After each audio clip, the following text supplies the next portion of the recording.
بعد فقد قال الله تعالى في كلامه القديم أعوذ بالله من الشيطان الرجيم بسم الله الرحمن الرحيم وذكرهم بأيام الله صدق الله العظيم وصدق ورسوله النبي الكريم إن الله وملائكته يصلون على النبي يا أيها الذين آمنوا صلوا عليه وسلموا تسليما الله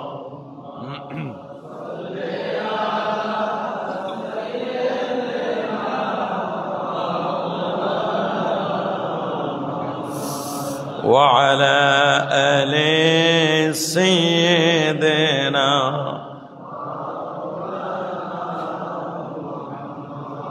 আরেকটু জোরে জোরে محبت پران اللہ صلی علی مولانا محمد وعلى آل سيدنا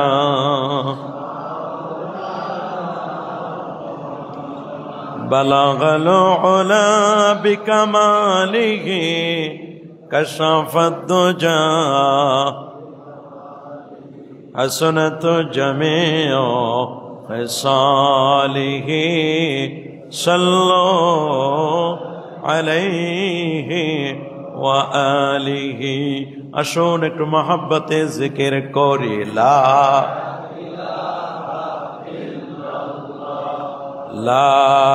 ইলাহা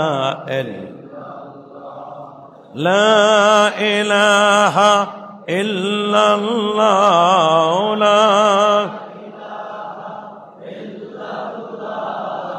লা ইলাহা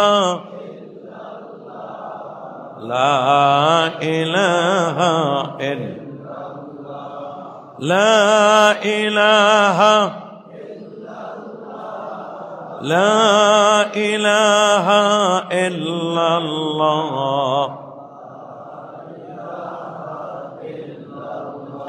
سبحان الله والحمد لله لا إله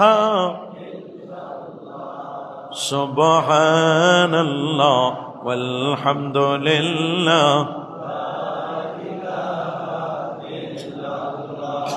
لا إله إلا الله محمد رسول الله صلى الله عليه وسلم حضرات علماء کرام সদ্দাবাজার মুসল্লিয়ানে এজাম অনলাইন এবং অফলাইনে যারা আমাদের কথাগুলো শুনছেন আপনাদের সকলকে অন্তরের অন্তঃস্থল থেকে জ্ঞাপন করছি মোবারকবাদ। সবটুকুন শুকরিয়া, সবটুকুন প্রশংসা সে মহান রব্বে করিমের দরবারে যিনি পবিত্র রবিউল আউয়ালের চাঁদে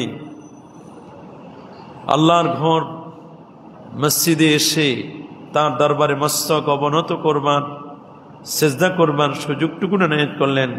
কালিমাতুশ শুকুর আদায় করে আমরা একবার পড়ছি আলহামদুলিল্লাহ। লাখো কোটি তার চেয়ে অনেক অনেক গুণ বেশি দরুদ আর সালাম পেশ করছি প্যারা নবী রসুল করিম সাল্লাল্লাহু আলাইহি ওয়াসাল্লামের রওজা মুবারাকায় বিনা দরখাস্তে যে নবীর উম্মত হতে পেরেছি, আসুন আরেকটি বার শুকরিয়া তান করছি আলহামদুলিল্লাহ। প্রিয় হাজিরিন, আজ 9 রবিউল আউয়াল।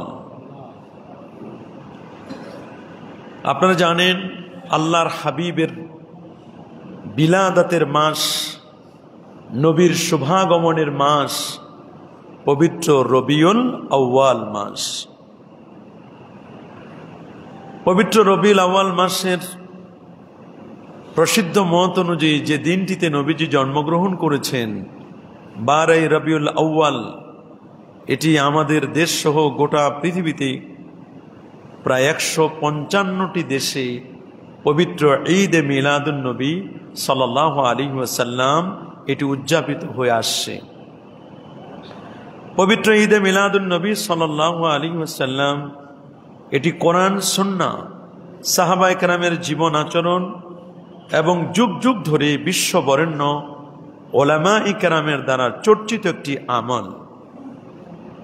ইদানিং এই আমলকে নিয়ে বিভিন্ন খোরা যুক্তি দিয়ে কেউ এটিকে বিদআত, কেউ এটিকে হারাম, এমনকি শিরক বলে অপপ্রচার, প্রপাগান্ডা চালানো হচ্ছে।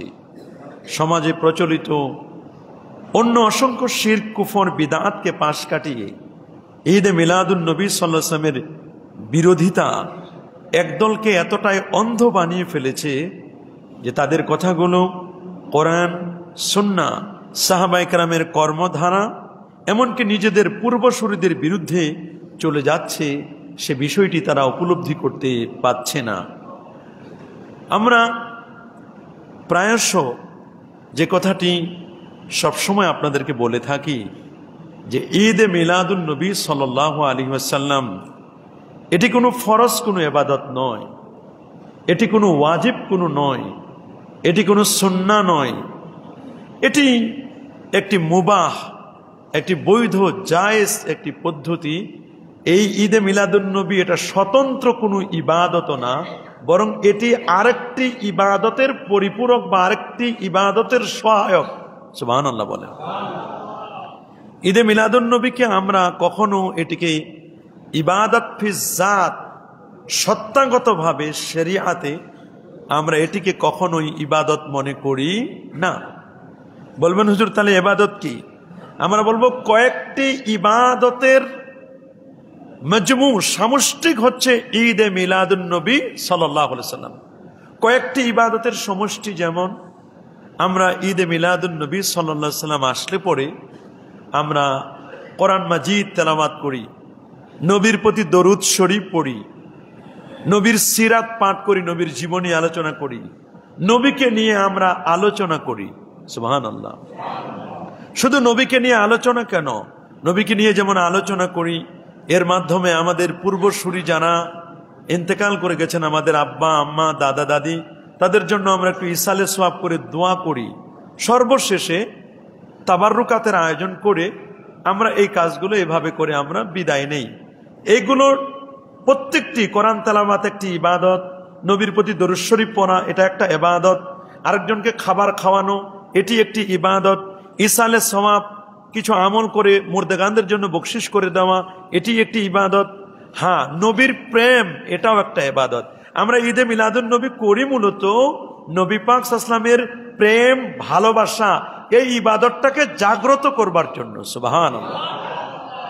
অনেকেই ভুল বুঝেন, অনেকে মনে করেন যে এইটাকে আমরা ইবাদত বানাই ফেলছি। না বাবা, ঈদে মিলাদুন নবী স্বতন্ত্র শরীয়তের কোনো ইবাদত এটি নয়, এটি শরীয়তের কোনো ইবাদত নয়। খুব খেয়াল করে শুনবেন যে আল্লাহর নবী পৃথিবীতে শুভাগমন করেছেন, যদিও সবার মতে নবীজি জন্মগ্রহণ করেছেন রবিউল আউয়াল মাসে। কোন মাসে? নবী জন্ম নিয়েছেন 570 খ্রিস্টাব্দে, হাতি সালে। 570 খ্রিস্টাব্দে হাতি সাল বলা হয় কেন? আব্রাহা যে বছর কাবায় হামলা করার জন্য চেষ্টা করেছিল, ওই বছর নবীজি জন্ম নিয়েছেন। নবীজি জন্ম নিয়েছেন সোমবার, এটি সহিহ হাদিস দ্বারা প্রমাণিত। বলেন কি বার? সোমবার। নবী জন্ম নিয়েছেন 570-এ, এটাও প্রমাণিত। নবীজি জন্ম নিয়েছেন রবিউল আউয়াল মাসে, এটাও প্রমাণিত। কিন্তু কয় তারিখে নবী জন্ম নিয়েছেন, তারিখটা কোনটা, এইটা নিয়ে সমাজের মধ্যে একটা মতভেদ আছে। ওলামা এ কেরামদের মধ্যে, মুস্তাহিদ ওলামাদের মধ্যে একটি মতভেদ আছে। তবে দুজন সাহাবী সহ ইসহাক সিরাতে ইবনে হিশামের মধ্যে সহ আরো অসংখ্য কিতাবের মধ্যে যেটি প্রসিদ্ধ মত, সেই প্রসিদ্ধ মতটি হচ্ছে আল্লাহ নবী পৃথিবীতে জন্মগ্রহণ করেছেন সোমবার 12 রবিউল আউয়াল প্রভাতে, ভোরবেলায় সুবহি সাদিকের সময়। এটা প্রসিদ্ধ মত, সুবহানাল্লাহ বলেন। আর যে অন্য কোনো মত নেই তা কিন্তু নয়। রবিউল আউয়ালের 2 তারিখের ব্যাপারেও একটা মত আছে, রবিউল আউয়ালের 9 তারিখের ব্যাপারে একটা মত আছে, 8 তারিখের ব্যাপারেও একটা মত আছে, আবার 12 তারিখের ব্যাপারেও একটা মত আছে। 2, 8, 9, 12, মোট 4টা মত। বলেন বাবা কয়টা? 4টা মত আছে। নবীজি কবে জন্মগ্রহণ করেছেন? এখন প্রশ্ন করতে পারেন যে হুজুর এত মত কেন হলো? এবং এই মতগুলো কিন্তু আপনি আমি বলি নাই, কোন মসজিদের খতিব সাহেব বলেন নাই বা ইমাম সাহেব বলেন নাই। এই মতগুলো যারা পোষণ করেছেন এরা যুগ শ্রেষ্ঠ মুজতাহিদ আলিম ওলামারা এই মত পোষণ করেছেন। সুবহানাল্লাহ। কথা যেটাই হোক, 8 তারিখ হোক, 2 তারিখ হোক, 9 তারিখ হোক, আর 12 রবিউল আউয়াল হোক, রবিউল আউয়াল মাসে তো জন্ম নিয়েছেন নবীজি। যেদিনেই জন্ম নেক, নবীর রবিউল আউয়াল মাসে জন্ম নেওয়ার কারণে বাকি 11 মাসেও আল্লাহ তাআলা বরকত দান করবেন। পুরো বছরটাই তো আমার নবীর জন্মের কারণে পুরো বছর এটা বরকতময় হয়ে গেছে। তবে আল্লামা ইমাম জাহিদ আল কাউসারি রহমতুল্লাহ আলাই, তিনি সমসাময়িক আলেমদের মধ্যে একজন সেরা আলেম, তিনি বলেছেন যে আল্লাহর হাবিব সাল্লাল্লাহু আলাইহি ওয়াসাল্লাম তিনি যে রবিউল আউয়াল মাসের 12 তারিখে জন্ম নিয়েছেন, এটা 12 তারিখে আমাদের দেশে 900 বছর ধরে ঈদে মিলাদুন নবী পালন করে আসছে। কত বছর? 100 না 200 না, 900 বছর ধরে। যদি 600 বছর থেকে শুরু করা হয়, যে ঈদে মিলাদুন নবী শুরু হয়েছে 600 হিজরিতে, তা বর্তমান 1400 কত 46 হিজরি, তা প্রায় 1500 যদি ধরি তা 900 বছর, 850 900 বছর ধরে ঈদে মিলাদুন নবী চলে আসছে। যেই কাজটা 850 900 বছর ধরে চলে আসছে, সারা ওয়ার্ল্ড ব্যাপী লক্ষ লক্ষ মানুষ নিয়ে এটি পালন করে আসে, এটা ইজমা সুকুতি, এটা নীরব সাইলেন্ট ইজমা, ঐক্যমত হয়ে গেছে। এটাই সবচেয়ে বড় দলিল। সুবহানাল্লাহ। এটাই হচ্ছে সবচেয়ে বড় দলিল।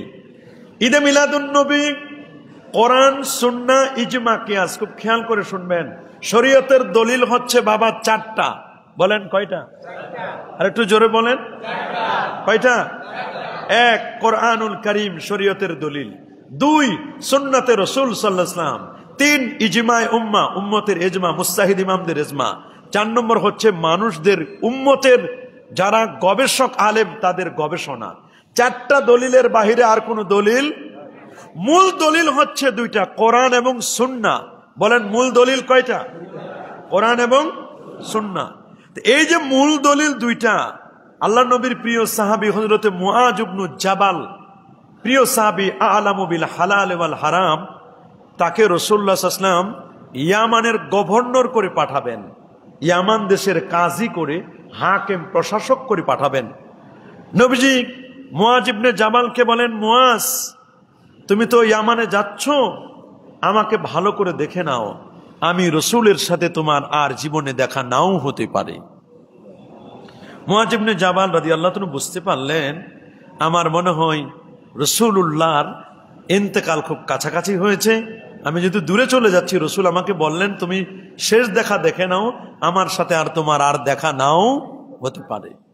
মুআজ ইবনে জাবাল রাদিয়াল্লাহু তাআলা উট থেকে নেমে রাসূলুল্লাহকে জড়িয়ে ধরে চুমু খেলেন, নবীকে দেখলেন। তো নবী যখন তাকে বিদায় দিচ্ছিলেন মদিনা শরীফ থেকে, আল্লাহ নবী মুআজ রাদিয়াল্লাহু তাআলা নবীকে লক্ষ্য করে বলেন, ইয়া রাসূলুল্লাহ, আপনি তো আমাকে ইয়ামান দেশের গভর্নর করে পাঠাচ্ছেন, বিচারক করে, তা আমি কিভাবে বিচার কার্য ফয়সালা করব? তো রাসূলুল্লাহ বলেন, তুমি আল্লাহর কোরআন দিয়ে বিচার করবে। সাহাবী মুআজ ইবনে জাবাল বলেন, হুজুর ফাইল্লাম আজিদ ফি কিতাবিল্লাহ, কোনো মাসআলা যদি কোরআনে আমি না পাই, নবীজি বলেন ফাবে সুন্নাতে রাসূলিল্লাহ, তাহলে আমি রাসূলুল্লাহর হাদিস সুন্নাহ দিয়ে তুমি বিচার কার্য ফয়সালা করবে। আল্লাহু আকবার। সাহাবী বললেন, হুজুর কোরআনেও যদি কোনো মাসআলা না থাকে, হাদিসেও যদি কোনো মাসআলা না থাকে, তাহলে আমি কি করব ইয়া রাসূলুল্লাহ? নবীজি বলেন, যদি কোরআনেও নাই সুন্নতেও নাই, তাহলে আমি কি করব? নবীজি বললেন যে কি করবে বলো?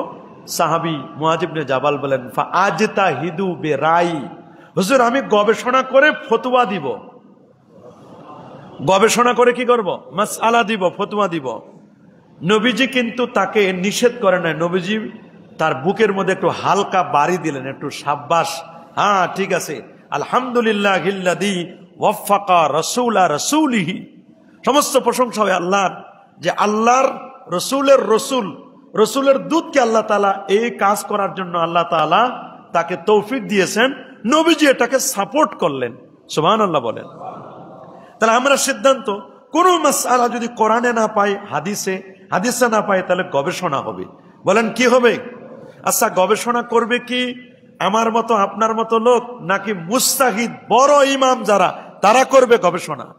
সুবহানাল্লাহ বলেন, আল্লাহু আকবার বলেন। আরেকটি কথা এখানে শুনে রাখবেন, কোন বিষয়কে বেদাত বলতে গেলে, যে এই বিষয়টা বেদাত, এই কথা বলতে গেলে কোনো মসজিদের ইমাম সাহেব এগুলো বললে হবে না। হ্যাঁ হবে, মসজিদের ইমাম সাহেব যদি কোনো একটা ডকুমেন্টস থেকে বলে, সোর্স থেকে বলে, তবে এটা হবে। সোর্স ছাড়া কোন মসজিদের ইমামের এই অথরিটি ইসলাম দেয় নাই যে কোনো ইবাদতকে সে বেদাত বলবে, হারাম বলবে, নাজায়েজ বলবে। এটা পৃথিবীর কোন ইমামকে এই অথরিটি ইসলাম দেয় নাই। আল্লাহু আকবার। তাহলে কে বলবে? হ্যাঁ, ইমাম সাহেব বলতে পারেন। ইমাম সাহেব বলবেন, উনি একটা সোর্স থেকে বলবেন যে অমুক মুস্তাহিদ ইমাম বলেছেন, অমুক গবেষক ইমাম বলেছেন, অমুকে এটা বলেছেন।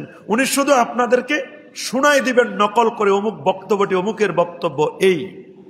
যদি কোনো বিষয়ে কোরআনের দলিল থাকে, হাদিসের দলিল থাকে, ইজমার দলিল থাকে, ঐক্যমতের দলিল থাকে, অথবা গবেষণালব্ধ কিয়াস করার দলিল থাকে, এটা সরাসরি হোক চাই ইঙ্গিতে থাকুক, যদি কোনো মাসআলার সরাসরি দলিল কোরআন সুন্নাহ ইজমা কিয়াস অথবা ইঙ্গিতে থাকে, তাহলে এইরকম কোন মাসআলাকে আপনি বিদআত বলার আপনার কোনো ক্ষমতা নেই। এটা আপনাদেরকে ক্লিয়ার করে আমি বুঝাই দিলাম। কারণ পৃথিবীতে মানুষ হলো দুই প্রকার। সবাই বলেন, পৃথিবীতে মানুষ কয় প্রকার? একদল হচ্ছে গবেষক, মুজতাহিদ গবেষক। বলেন, একদল হলো কি? গবেষক, গবেষণা করবেন। আরেক দল ওনাদের গবেষণাটাকে সবাই মানবেন। সুবহানাল্লাহ বলেন। একজন বলবেন, বাকিরা শুনবেন। একজন বলবেন আর বাকিরা কি? একজন আপনার গবেষণা, উনি গবেষণা করে একটা কথা বলবেন, আরেকজন এই কথাটা শুনবেন। এটা হলো নিয়ম। গোটা পৃথিবীতে এই নিয়মেই কিন্তু চলছে। আপনারা দেখেন, গবেষকের কাজ হলো কোরআন সুন্নাহ থেকে মাসআলা মাসাইল বের করা।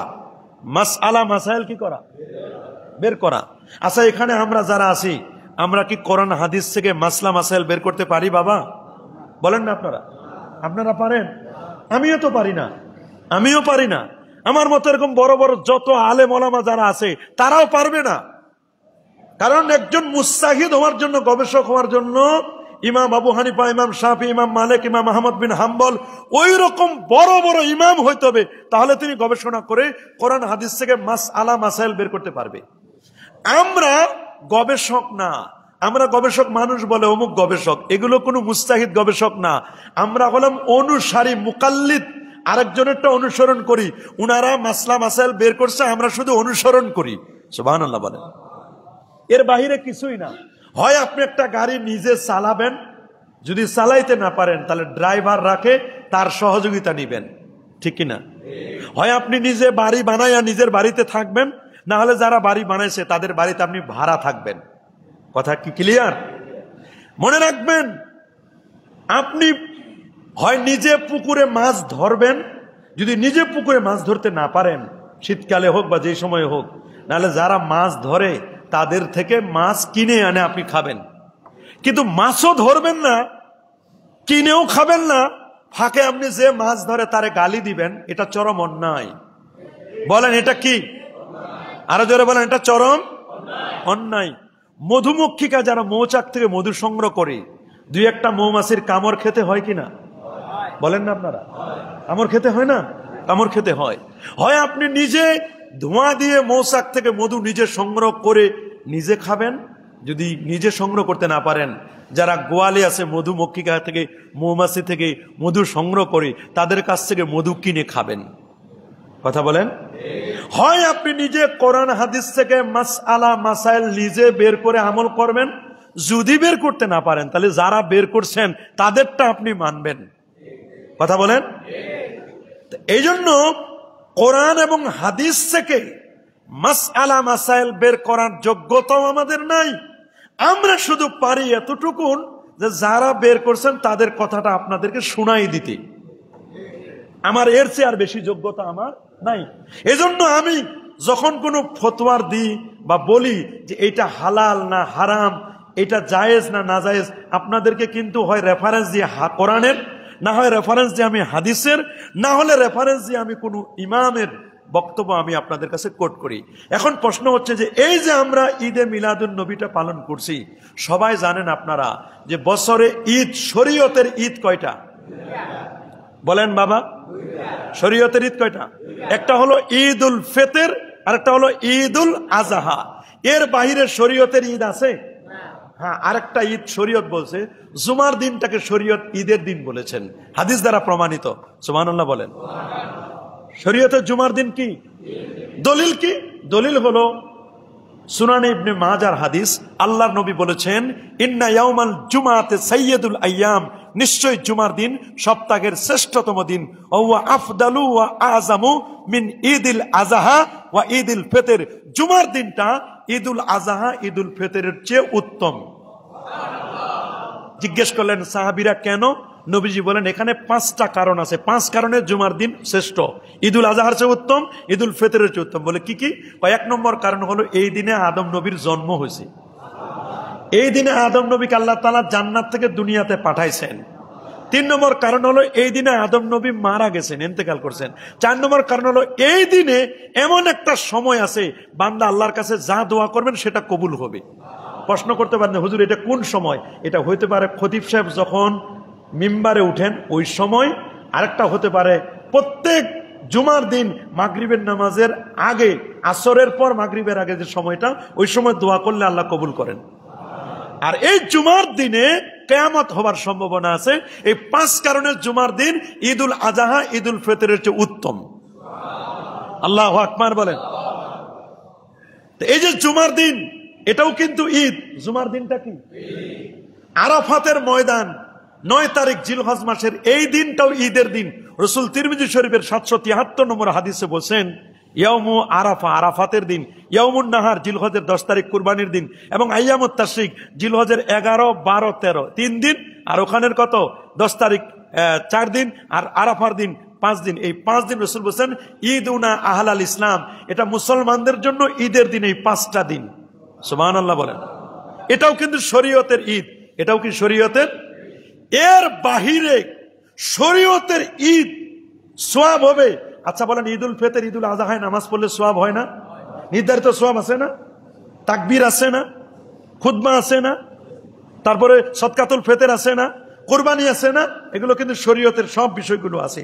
জুমার দিনের জন্য আলাদা নামাজ আছে না? সেখানে নিয়ম কানুন আছে না? নির্দিষ্ট সওয়াব আছে না?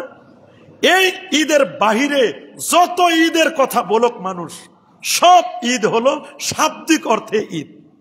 বলেন কি অর্থে? সবাই বলেন কি অর্থে? পারিভাষিক অর্থে কোনো ঈদ নয়, শরীয়তের ঈদ নয়। যেমন আল্লাহর নবী পৃথিবীতে জন্ম নিয়েছেন, এতে আল্লাহ খুশি না? ফেরেশতারা, কুল কায়নাত, মানুষ, জিন, এমনকি হাইওয়ানাত, পশু পাখিও খুশি।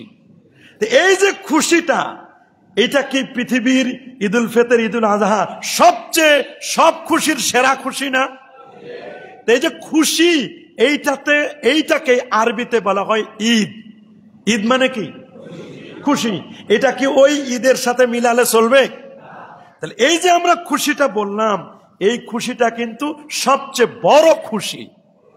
আল্লাহর নবী যখন মক্কা শরীফ থেকে মদিনা শরীফে হিজরত করে গেলেন, করছেন না হিজরত? নিজের ইচ্ছায় না আল্লাহর ইচ্ছায়? আল্লাহ চাইছেন। এই জন্য সাহাবায়ে কেরাম বলেন, নবীর হিজরতে আমরা ছোট বড় আবাল বৃদ্ধ বনিতা সবাই আমরা ওই দিনের মতো আমরা কখনো খুশি হই নাই। নবী আমাদের মাঝে আসছে, নবী আমাদের মাঝে। নবী মক্কা শরীফ থেকে মদিনা শরীফে হিজরত করে গেছেন, ওই দিনের চেয়ে সাহাবায়ে কেরাম বলছেন আমরা জীবনে আর কোনো খুশি হই নাই, এত খুশি। তাহলে দেখেন, নবী হিজরত করে গেছে তাতে খুশি। নবী আমার যেদিন পৃথিবীতে আগমন করছে ওই দিনটা কি খুশি না? সকল খুশির সেরা খুশি না? এই জন্য এটাকে বলে সকল ঈদের সেরা ঈদ, সেরা খুশি। এখন যদি বলেন যে হুজুর সেরা যদি খুশি হয়, সকল ঈদের সেরা ঈদ হয়, ঈদ উল ফিতরের চেয়ে ঈদ উল আজহার চেয়ে, ঈদ উল ফিতরে তো নামাজ আছে, ঈদ উল আজহার নামাজ আছে, তা আপনারা যে ঈদে মিলাদুন নবী করেন, এটার নামাজ কই, তাকবীর কই, সদকাতুল ফিতর কই, জাকাত কই, কুরবানি কই? এই জন্য বুঝতে হবে যে ওটা হলো শরীয়তের ঈদ, ওইটার আলাদা জিনিস। আর এইটা হলো আবিধানিক অর্থে, শাব্দিক অর্থে ঈদ, শাব্দিক অর্থে খুশি। আপনার দলের যখন কোনো প্লেয়ার খেলায়, ক্রিকেট খেলা হোক বা ফুটবল খেলা হোক, যখন দলের কোনো ব্যক্তি যখন ছক্কা মারে অথবা যখন গোল হয়, তখন খুশিতে লাফায় উঠেন না? কি বলেন, উঠেন কি না? খুশিতে লাফায় উঠেন না? এটা কেন খুশি? এরকম খুশি তো জীবনে অনেক কিছু খুশি থাকে, খুশির তো কোনো শেষ নাই। খুশি অনেক ধরনের খুশি আছে। আলহামদুলিল্লাহ অনেক মেহমান আসছেন, যারা মেহরবানি করে জায়গা নিয়ে বসে পড়ুন, আমরা ইশারায় কাজ করব। জিকির করুন লা ইলাহা ইল্লাল্লাহ, লা ইলাহা ইল্লাল্লাহ, লা ইলাহা ইল্লাল্লাহ, লা ইলাহা ইল্লাল্লাহ, লা ইলাহা ইল্লাল্লাহ, লা ইলাহা লা ইলাহা ইল্লাল্লাহ মুহাম্মাদুর রাসূলুল্লাহ সাল্লাল্লাহু আলাইহি ওয়াসাল্লাম। তাহলে আমার নবীর শুভাগমনে, আমার নবীর জন্মে আমরা সবাই খুশি না? খুশি না কে বলেন তো একজনের নাম? শয়তান খুশি ছিল না? ছিল? বলেন, খুশি ছিল? ছিল না, শয়তান খুশি। তা মনে রাখবেন, আমরা কি শয়তানকে লাইক দিব না রাসূলুল্লাহকে লাইক দিব? লাইক দিব কাকে? রাসূলুল্লাহকে। কেন লাইক দিব? শুধু আমরাই কি রাসূলুল্লাহকে লাইক দিই? ভিন ধর্মের মানুষ যারা, অমুসলিম যারা, অন্য ধর্মের যারা, তারাও রাসূলুল্লাহকে লাইক অলরেডি দিয়ে দিয়েছেন। অন্য ধর্মের কারা? ব্রিটিশ মিউজিয়ামের মধ্যে লেখা আছে, ব্রিটিশরা লিখে দিয়েছেন নবীজির ব্যাপারে। তারপরে মাইকেল হার্ট 100 জন মনীষীর জীবনী লিখেছেন, দ্য 100 বই লিখেছেন। 100 জন মনীষীর জীবনী লিখতে গিয়ে তিনি লিখছেন ranking of the most influential personality of the world. জগতের 100 জন মনীষীর মধ্যে উনি 1 নম্বরে কার নামটা দিবেন টেনশনে পড়ে গিয়েছিলেন। উনি বুঝতে পারলেন 1 নম্বরে যার নামটি দিলেন তিনি মুহাম্মদুর রাসূলুল্লাহ সাল্লাল্লাহু আলাইহি ওয়াসাল্লাম। আমার নবীকে একজন বিধর্মী লেখক, খ্রিস্টান লেখক আমার নবীকে 1 নম্বরে দিয়ে দিয়েছেন। আল্লাহু আকবার। 2, ব্রিটিশ মিউজিয়ামের মধ্যে লেখা, সাদা অক্ষরে, সাদা ফলকে সুন্দর করে লিখে দিয়েছেন, as a father, as a teacher, as a law giver, as a law maker, as a reformer of the society, আল্লাহু আকবার বলেন, এজ এ মেসেঞ্জার, আল্লাহু আকবার, মুহাম্মদ সাল্লাল্লাহু আলাইহি ওয়াসাল্লাম is the Superman of the world, আল্লাহু আকবার। বলেন মুহাম্মদ সাল্লাল্লাহু আলাইহি ওয়াসাল্লাম এজ এ ফাদার, বাবা হিসাবে নবীর কোন তুলনা চলে? আল্লাহু আকবার। As a father, as a teacher, একজন শিক্ষক হিসাবে আমার নবী ছিলেন মানবতার শিক্ষক। কিভাবে আপনি বাথরুমে ওয়াশ করতে বসবেন, বাথরুমে কেমনে বসবেন, বুখারীর মধ্যে হাদিস আসে কিভাবে বাথরুমে যাবেন, আবু দাউদ শরীফে হাদিস, হাত্তা ইউআল্লিমাকুমুল খিরাত, কিভাবে বাথরুমে বসবেন, নবীজি এইটা পর্যন্ত উম্মতকে শিক্ষা দিয়েছেন। আল্লাহু আকবার বলেন। কেমন টিচার তিনি! রাসূল বলেন, আমি কারো কাছে শিক্ষা নেই নাই। এই পৃথিবীর মধ্যে sine theta, cosec theta, log, logarithm, ঐকিক নিয়ম, কারো কাছে আমি কিচ্ছু শিখি নাই। আমার শিক্ষক হচ্ছেন আমার আল্লাহ। নবীর শিক্ষক কে? শিক্ষকতার পেশা, সুন্নতি পেশা। ইন্নামা বুইস্তু মুআল্লিমা, এই পৃথিবীতে আমি শিক্ষক হিসেবে প্রেরিত হয়েছি, আমি কারো ছাত্র নয়, আমি আল্লাহর শিক্ষক। আল্লাহর পক্ষ থেকে আল্লাহ হচ্ছেন আমার শিক্ষক, আমি আল্লাহর ছাত্র। আমার রাসূল ছাত্র কার? নবী পৃথিবীতে কারো কাছে শিখেন নাই। আল্লাহ বলছেন, ওয়া আল্লামাকা মা লাম তাকুন তা'লামু, আপনি যা জানতেন না, অজানা বিষয়ের জ্ঞান আমি আল্লাহ আপনাকে জানাই দিয়েছি। কিয়ামত পর্যন্ত আপনাকে যা বলার সব দিয়ে দিয়েছি। নবী বলেছেন, আমি যেদিন জন্ম নিয়েছি, আমার জন্মের সময় পৃথিবীতে 1,23,999 জন নবীর যত ক্যারেক্টারিস্টিক, যত বৈশিষ্ট্য, যত জ্ঞান, গরিমা, বুদ্ধি, মত্তা, সব আমার আল্লাহ আমার সিনায় ঢেলে দিয়েছেন। আল্লাহু আকবার বলেন। সেই নবীর চারিত্রিক বৈশিষ্ট্যটার কথা, যার চরিত্রটা কেমন হবে, আল্লাহ এটাও বলছেন, ওয়া ইন্নাকা লাআলা খুলুকিন আযীম, নিশ্চয় নিশ্চিত আমি আপনার মর্যাদাকে সমুন্নত করেছি। আপনাকে যেমন সমুন্নত করেছি, ওয়া ইন্নাকা লাআলা খুলুকিন আযীম, নিশ্চয় নিশ্চিত হে নবী আপনি সুমহান চরিত্রের উপর অধিষ্ঠিত এবং প্রতিষ্ঠিত। আমার আল্লাহ তার দোস্তকে এমন জায়গায় নিয়েছেন, ওই জায়গায় কেউ যেতে পারে নাই। আল্লাহু আকবার বলেন। আমাদের বিজ্ঞানী যারা, অ্যাস্ট্রোনমিক্যাল সায়েন্স যারা, অ্যাস্ট্রোনমি যারা, জ্যোতির্বিজ্ঞানী, তারা গিয়েছে মঙ্গল গ্রহ পর্যন্ত। কোন পর্যন্ত? স্যাটেলাইট বিভিন্ন সেট করতে গিয়ে সর্বোচ্চ গিয়েছে মঙ্গল গ্রহ, চাঁদের দেশ মঙ্গল গ্রহ পর্যন্ত গেছে। আর আমার নবী চাঁদের দেশ না, শুধু চাঁদের খবরও নবী বলে দিয়েছেন। আল্লাহু আকবার বলেন। কতদূর পর্যন্ত গিয়েছেন! আমার আল্লাহ তার দোস্তকে, তার হাবিবকে, আমাদের নবীকে উম্মে হানির ঘর থেকে নিয়ে স্যান্ডেল যেটা ছিল জমিনে, ওই স্যান্ডেলে করে নিয়ে আমার নবীকে ইয়াসরিবে নিয়ে গেছেন। মদিনা শরীফের পূর্ব নাম ইয়াসরিব থেকে নিয়ে গেছেন তিনি বাইতুল মুকাদ্দাস। বাইতুল মুকাদ্দাসে সমস্ত নবীদের ইমামতি করায়া, নবীকে শ্রেষ্ঠত্ব ঘোষণা করায়া, সেখান থেকে নবীজি ইয়াসরিব, বেথলেহেম, তুরে সিনা, বাইতুল মুকাদ্দাস হয়ে নবী চন্দ্র, সূর্য, গ্রহ, নক্ষত্র, Neptune, Pluto, Galaxy, Milky Way, Nova, supernova, Proxima সেন্ট্রাই, Andromeda Galaxy cross করে, ব্ল্যাক হোল ক্রস করে আমার নবী প্রথম আকাশে দেখে দ্বিতীয় আসমান, তৃতীয় আসমান, চতুর্থ, পঞ্চম, ষষ্ঠ, সপ্তম আকাশের পরে সিদরাতুল মুনতাহা, ফেরেশতাদের ডিউটি বন্টনের জায়গা, এর উপরে কোনো ফেরেশতা যেতে পারে না। সিদরাতুল মুনতাহার পরে 70,000 নূরের পর্দা, হিজাব, এক একটা পর্দা থেকে আরেকটা পর্দার দূরত্ব 500 বছর রাস্তা, এরকম 70,000 পর্দা পাড়ি দিয়ে আল্লাহ নবী আরশে আজিমে গেলেন। আমার আল্লাহ বলেন, দোস্ত আপনি এমন জায়গায় আসছেন, এই জায়গায় কেউ আসে নাই। আপনাকে এখানে এনে আপনার পায়ের তলায় 7 আকাশ, 7 জমিন, জান্নাত, জাহান্নাম সব আমি আল্লাহ আপনার কদমে, আপনার পায়ের তলায় হাদিয়া দিলাম। আপনার পায়ের তলায় হাদিয়া দিলাম। আপনি উপরে, আপনার পায়ের নিচে সব। আমি আপনার জিকিরকে, আলোচনাকে সমুন্নত করেছি। আমি আল্লাহ যেখানে, দোস্ত আপনিও সেখানে। আপনাকে কেউ মাইনাস করতে পারবে না। পারবে নাকি? আজানেও আপনি, একামতেও আপনি, মসজিদে আপনি, মাদ্রাসায় আপনি, খানকায় আপনি, কোন অফিসে আপনি, যেখানে লা ইলাহা ইল্লাল্লাহ সেখানে মুহাম্মদ রাসূলুল্লাহ। আমার নবীকে কি মাইনাস করা যাবে? সেই নবীর জন্ম বৃত্তান্ত, সেই নবীর জন্ম আলোচনা আমি তো মনে করি, আমি মনে করার কে, জালালউদ্দিন সুয়ুতি রাহেমাহুল বাড়ি 911 হিজরির আলেম 75 বার নবীর জাগ্রত অবস্থায় দেখেছেন। 2 লক্ষ সনদ সহ হাদিস যার মুখস্থ। আল্লাহু আকবার বলেন।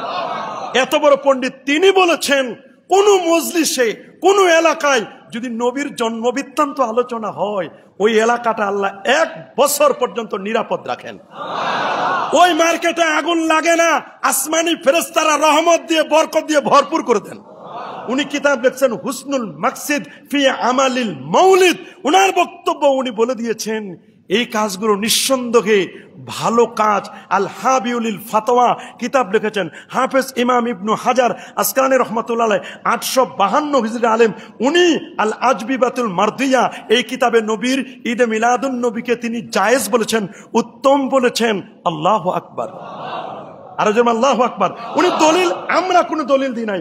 উনারা যে দলিল দিয়েছেন, আবু শামা ইমাম নববীর ওস্তাদ, যিনি 21 বছর উনি কখনো বিছানায় ঘুমান নাই, বসে বসে ঘুমাইছেন।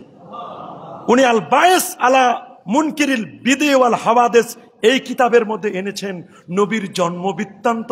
এটি বরকতি কাজ। কেমন নবী? যে নবী জন্মের আগে তার বাবা মারা গেলেন। কে মারা গেছে? নবীর জন্মের আগে বাবা মারা গেল। নবী খুব হাই ফাই ইলিট ফ্যামিলিতে জন্ম নিয়েছেন এমন কোনো নয়, বরং কুরাইশ বংশ শ্রেষ্ঠ বংশ ছিল। কিন্তু নবী যখন জন্ম নিয়েছেন ওই ঘরে বাতি জ্বালানোর মতো একটা কুপি ছিল না, ল্যাম্প ছিল না। আল্লাহু আকবার বলেন। আমেনার ব্যাপারে রাসূলুল্লাহর আম্মা জান, নামটা কি? আমেনা রাদিয়াল্লাহু তাআলা আনহা। আমেনার ব্যাপারে আব্দুল্লাহর বাবা রাসূলুল্লাহর দাদা আব্দুল মুত্তালিব, উনি বংশীয়ভাবে কাবা শরীফের মুতাওয়াল্লি ছিলেন, কাবার সভাপতি। কাবার মসজিদে যেমন মুতাওয়াল্লি থাকে না, উনি কাবা শরীফের মুতাওয়াল্লি ছিলেন। আব্দুল মুত্তালিব নবীজির দাদা যান। আল্লাহু আকবার বলেন। কাবার চাবিটাও থাকতো বংশানুক্রমে, এভাবে আস্তে আস্তে আস্তে আস্তে আস্তে আস্তে করে চলে আসছে। আব্দুল মুত্তালিবের কাছে এলাকার মক্কার নারীরা, কারা? মেয়ে মানুষগুলো আব্দুল মুত্তালিবের কাছে বিচার দিল। কি দিল? কার ব্যাপারে বিচার দিল? বৌমা রাসূলুল্লাহর আম্মা জান আমেনার ব্যাপারে বিচার দিছে। আব্দুল মুত্তালিব, আপনার ছেলে আব্দুল্লাহ মারা গেছে। নিয়ম হলো কারো স্বামী মারা গেলে স্ত্রী 4 মাস 10 দিন শোক পালন করবে। আর বাত আশুরি ও আশা কোরআনের নির্দেশ। কিন্তু আমরা দেখছি আপনার বৌমা আমেনা এমন সুগন্ধি ব্যবহার করে। নিয়ম হলো যখন শোক পালন করবে তখন নারীরা 4 মাস 10 দিনে ভালো জামা কাপড় পরবে না, অর্নামেন্টস অলঙ্কারাদি পরবে না, কোনো ধরনের সেন্ট ব্যবহার করবে না। স্বামী তো নাই, কার জন্য করবে? বর্তমান যুগে তো স্বামীর জন্য করে না, করে বাইরের মানুষের জন্য। কথা বলেন। এই যে সেন্ট মেখে যায় রাস্তা দিয়ে মোটামুটি, এটা কি নিজের স্বামীরে দেখায়? নিজের স্বামীর দেখার জন্য পুরান কাপড় পরে, বাইরে যাবে নতুন কাপড় পরে। নিয়ম হলো বাড়িতে নতুন কাপড় পরা, কারণ দেখাবে স্বামীকে। উদ্দেশ্য যদি হতো স্বামীকে দেখানো, তাহলে ঘরের ভিতরে নতুন কাপড় পরতো, যখন বাইরে যায় তখন নতুন ড্রেসটা পরে। তাহলে বোঝা গেল স্বামী উদ্দেশ্য না, উদ্দেশ্য বাইরের মানুষ। বলেন আপনারা, উদ্দেশ্য কি স্বামী না? স্বামী না। আমেনার ব্যাপারে নালিশ করা হলো যে আপনার বৌমা যে এত সেন্ট ব্যবহার করে, আতর পারফিউম ব্যবহার করে, এইরকম আতর তো আমরা মক্কা জমিনে কোথাও কোনো পৃথিবীতে এইরকম আতর আমরা দেখি নাই। আব্দুল মুত্তালিব বলল, কথা তো ঠিকই বলেছ, আমি দেশ বিদেশে ঘুরি, কাবার মুতাওয়াল্লি, যেই দেশে যায় আমার কোনো হোটেল ভাড়া নাই, কিছুই নাই, যেখানে যায় সবাই ইজ্জত করে সম্মান করে, মানুষ হাদিয়া দেয়, আতর পারফিউম মেসকো আম্বর কত কিছু দেয়। আমিও দেখি আমার বৌমা যে আতর ব্যবহার করে, এটা আমি মিলাইতে পারি না, আমার কোনো পারফিউমের সাথে মিলে না, আতরের সাথে মিলে না। এখন ডাকছে শাশুড়িকে, আমেনার শাশুড়ি আব্দুল মুত্তালিবের স্ত্রীকে, এই বৌমার ব্যাপারে যে নালিশ করে মহিলারা, কি বলো তুমি? কয় খালি নালিশ তো আমার আগে করা দরকার ছিল। যখন গোসলখানা থেকে বের হই মনে হয় আতর ছিটাই দিছে, আপনি আর কি আতর ব্যবহার করেন? এর চেয়ে কোটি কোটি কোন ঘ্রাণ সম্পন্ন আতরের, মনে হয় আতর যেখানে গোসলখানা গোসল করে আমার বৌমা আমেনা যেখানে গোসল করে ওইখানে মনে হয় আতর ছিটাই দিয়ে আসছে, এত ঘ্রাণ, আমি তো ওইখানে পাগল হয়ে যাওয়ার মতো।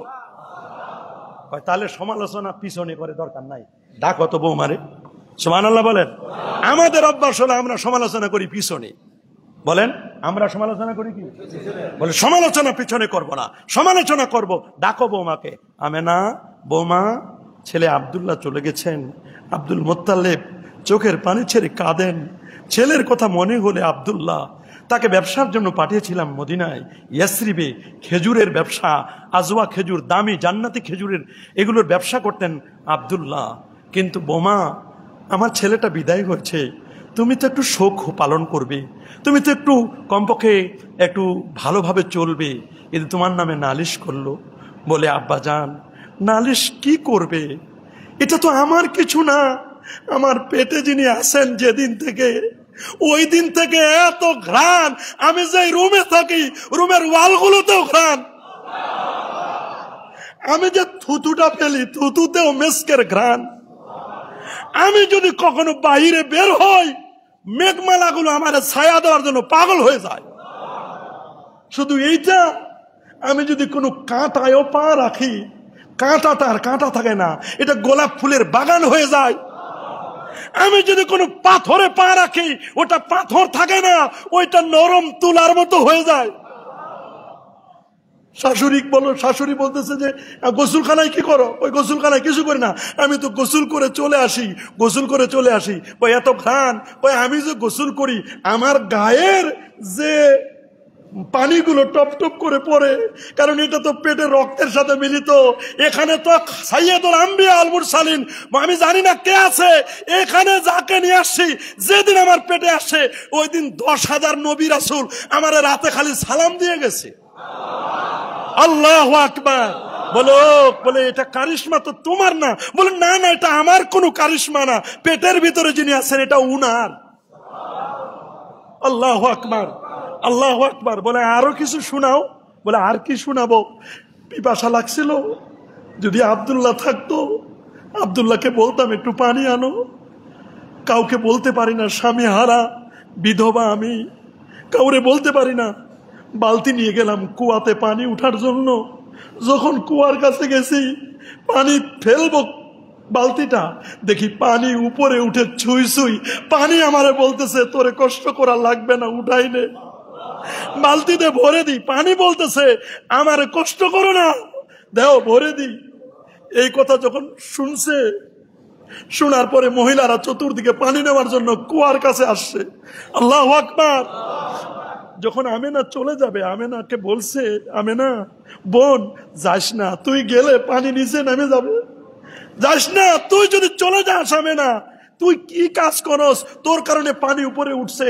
আমাদের এত বড় দড়ি নাই, বালতি নাই যে নিচ থেকে পানি উঠাবো। বোন তুই যাস না, তুই পাশে থাক। তুই যদি পাশে থাকিস তাহলে পানিটা নিচে নামে যাবে না, তুই পাশে থাকলে পানি থাকবে, আমরা পানি ভরে নিব। আর তুই কেন কষ্ট করে আসছিস? তুই যদি বলতি আমরা তোর পানি দিয়ে আসতাম। বলে আমার কিছুই না, এগুলো সব পেটের ভিতরে যিনি আছেন উনার বরকত। আমি দেখি মাঝে মধ্যে জান্নাত থেকে হুরেরা আসে, আমারে সালাম দেয়, হুরেরা সালাম দেয়, সালাম দেয় হুরেরা, হুর গেলমানরা আমাকে এসে সালাম দেয় আর বলে তোর পেটে যিনি আছেন তিনি উভয় জাহানের নবী, কুল কায়নাতের নবী, খায়রুল বারিয়া, সৃষ্টির শ্রেষ্ঠ নবী। আল্লাহু আকবার। আমেনা বলে আমার কপালে নূর চমকায়, এভাবে করে নূর চমকাতে কি নূর আসলো, অবাক করার মতো। আমি যেখানে যাই আমার ইজ্জত, আমার সম্মান, আমার যে এত দাম আমি বুঝতেছি না। কি বাঘে আমারে সালাম করে। আমি পাশ দিয়ে রাস্তা দিয়ে হেঁটে গেলে বালুকণা আমারে সালাম দেয়, গাছপালা আমার উপর ছায়া দেয়। আমি কি, আমার পেটের ভিতরে কি আছে আমি বুঝতে পারতেছি না। সময় গড়িয়ে যাচ্ছে, যেতে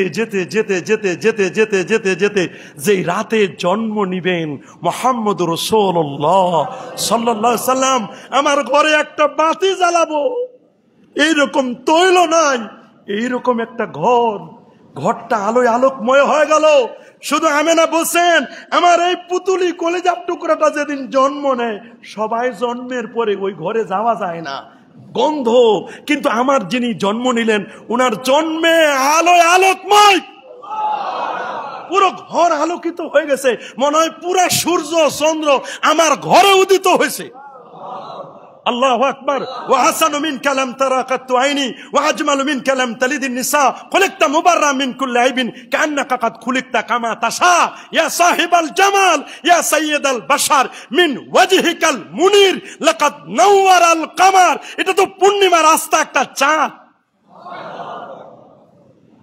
মনে চিন্তা করলাম যে নাভি কাটবে কে, দেখলাম নাভিটা জান্নাতি কি ব্যবস্থা করছে, পেট থেকে নাভি কেটে আসছেন তিনি, উনার নাভি কাটা। কয়েকদিন পরে খতনা করার কথা, দেখলাম খতনা করা অবস্থায় জন্ম। তা আমি শুয়াই দিলাম, কিছুক্ষণ পরে চোখের পানি ছেড়ে কাঁদতেছি, আর যদি আব্দুল্লাহ থাকতো আমার স্বামী, আমার কলেজার টুকরাটাকে দেখলে প্রাণটা জুড়ে যেত।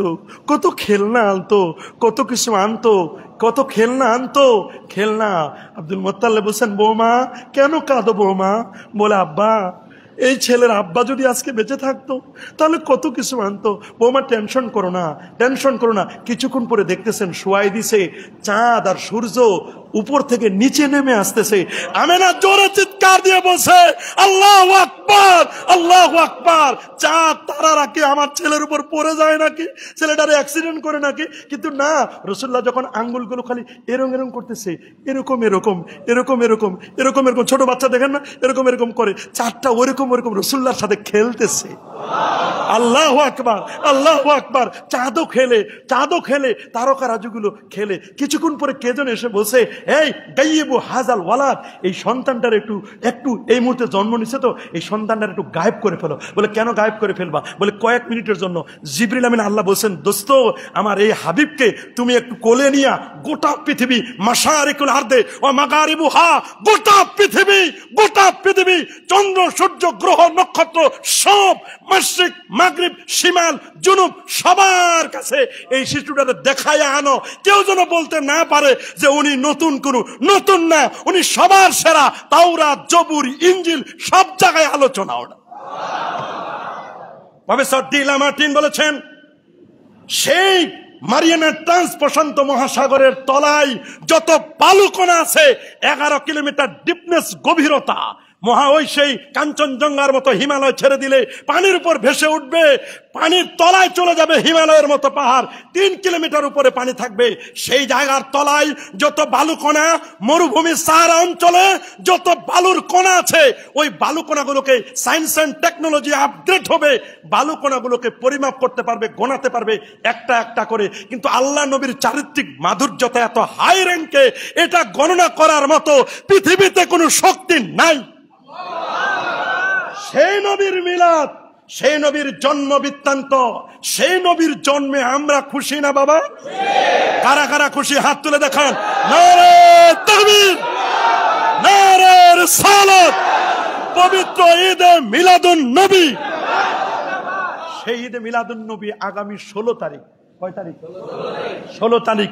প্রতি বছর ঈদে মিলাদুন নবী সাল্লাল্লাহু আলাইহি ওয়াসাল্লাম এখানে আমরা উদযাপন করি।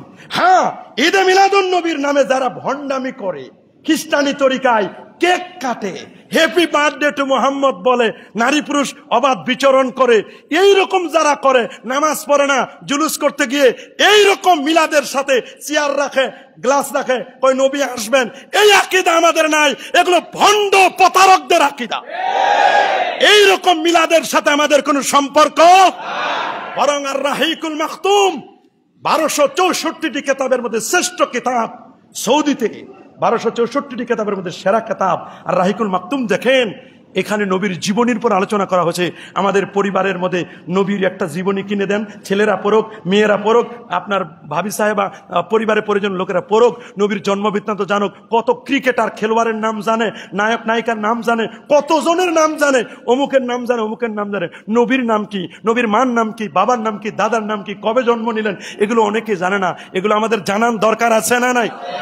সেই নবী আমার দুনিয়ার নেতা যারা, এই দুনিয়ার নেতারা নৌকায় গিয়ে ভুলে যায়, একজন আরেকজনকে চিনে না। শুনছেন না সদরঘাটে এক নেতারে ধরছে, ওই নেতারে বাঁচাইতে যায়, কইছে যে না আমারে খালি একাই ধরেন, আরেকজন আছে। আমি চিন্তা করে দেখি রে, দুনিয়াতে এইরকম অবস্থা রে, একজন আরেকজনকে চিনে না, ওটারে ধরাই দিছে না। আর যে নবী কিয়ামতের ময়দানে উম্মতকে খুঁজে খুঁজে খুঁজে খুঁজে, এই নাও হাউজে কাউসারের পানি, আমি রাসূলুল্লাহর হাতে, এই নাও হাউজে কাউসারের পানি, একবার যিনি খাবেন কিয়ামত পর্যন্ত পিপাসিত হবেন না। রাসূলুল্লাহর রিকমেন্ডে লোকটি জান্নাতে চলে যাবে, যদি ঈমান থাকে, আমল থাকে, আকীদা থাকে, নবীর প্রেম যদি থাকে।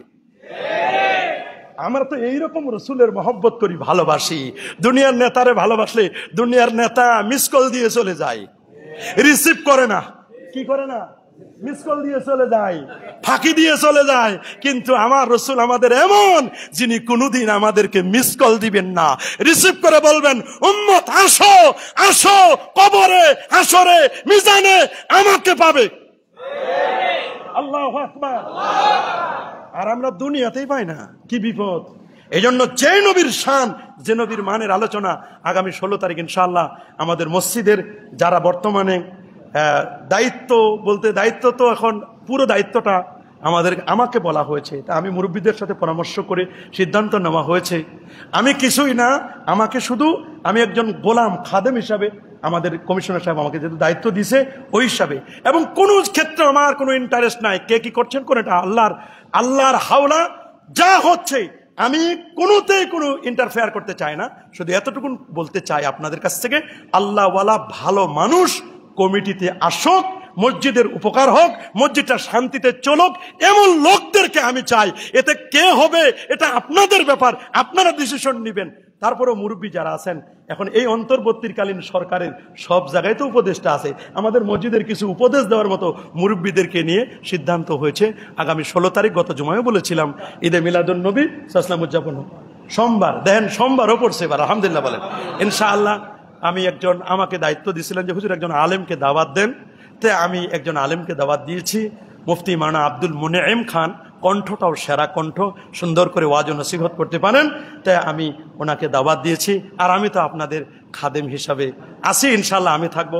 আমাদের ইমাম সাহেব হুজুর আছে, আশপাশে যদি কেউ থাকেন তারাও আছে। তবে একটু ঝামেলা, একটু কয়েক মিনিটের জন্য সমস্যা হতে পারে, কারণ আমাকে আবার জাতীয় মসজিদ বাইতুল মুকাররমে কাল থেকে ফোন করছিল যে প্রথম আমাদের উদ্বোধনী অনুষ্ঠানটা 16 তারিখ আমাদের মন্ত্রী মহোদয় থাকবেন, তো ওইখানে আমাকে কিছু সময় দিতে হবে, যে কারণে হয়তো বা কয়েক মিনিট আমার লেট হইতে পারে। তো আপনারা এটা, আমি যথাসময় ইনশাল্লাহ চলে আসবো, এটা আগে আপনাদের অগ্রিম বলে যাচ্ছি। তবে আপনারা কেউ মিস করবেন না, আমি যথাসময় ইনশাল্লাহ চলে আসবো। যদি ওই বাইতুল মুকাররমের প্রোগ্রামটা যদি ঠিক থাকে, তাহলে আমার আসতে কয়েক মিনিট বা হয়তো বা 1 ঘন্টা দেরিও হতে পারে রাস্তাঘাটের জ্যামের কারণে। তো এই যে একটা বিশাল প্রোগ্রাম, প্রতি বছর আমরা প্রোগ্রামটা করি, প্রায় অনেক অর্থ ব্যয় হয়। এবছরের পরিস্থিতিও খুব খারাপ, সব দিক মিলাইয়া আমি দেখেছি যে আসলে কঠিন পরিস্থিতি। আবার নামাজও শুরু করতে হবে 1:30টার মধ্যে, সব দিক মিলে সময় খুব শর্ট।